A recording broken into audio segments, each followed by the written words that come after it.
All right, good morning. So really fast, I just want to review some of the things we've talked about in this unit that I thought were really important. Some things you're probably going to see on your test on Friday.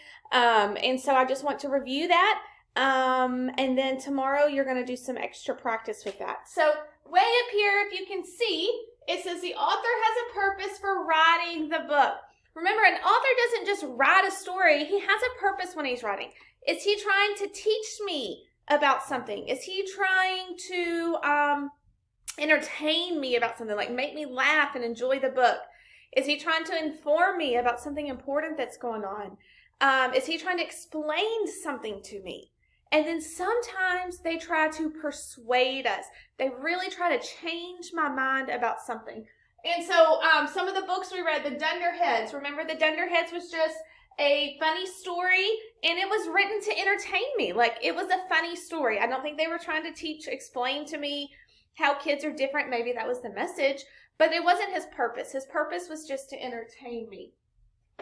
Then we read the book Gecko, and I think Gecko probably had a couple reasons for writing that book. He had a couple purposes in mind, and I think that he was trying to inform us about how geckos survived. He told us, and there's lots of text evidence for that. He told us how they get away from the animals. They told us how their tails grow back and all his camouflage, different things that prove that they were informing us how they survived. He also entertained me and given me a fun story about how that gecko escapes.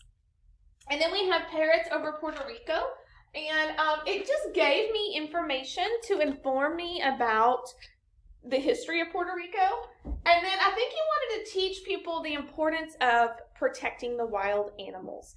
So that one had also two purposes in writing that story. Moving on, we talked about what message is last week. The author's message. What does he want me to learn from the characters, or what is the big idea of his book that he wants me to learn? Remember, like the story, The Other Side, where the two little girls, they just really wanted to be friends, and that was really hard for them in that time. And so I think we could learn that the color of someone's skin, it doesn't matter. They can still be your friend. Then if we wanted to go to nonfiction, we had the book One Hen. And the big idea that I think the author wanted us to learn or to understand was that change happens one person at a time. And in this book, it took one person to make a change. And do what you can to help others. And this guy was a good example of helping others and how that was successful for his country. We also talked a lot about this unit, about sketching and annotating. Boys and girls, it is so important that you are sketching and annotating while you're reading. When you're doing that, it is showing what you're thinking while you're reading. Remember, when I sketch and annotate, it is something short. I'm not writing a whole sentence or a whole paragraph about what I'm reading. I'm writing a couple little words to help me remember what I'm reading and to show that I understand what I'm reading while I'm reading. I keep saying while because we don't just read the whole story and decide, oh, I'm going to go back later and annotate or sketch. Well, that's not what we do. We do it while we're reading to show we're thinking while I'm reading. Slowing down and doing those things to show my understanding. So, these are just some of the important things that we've talked about.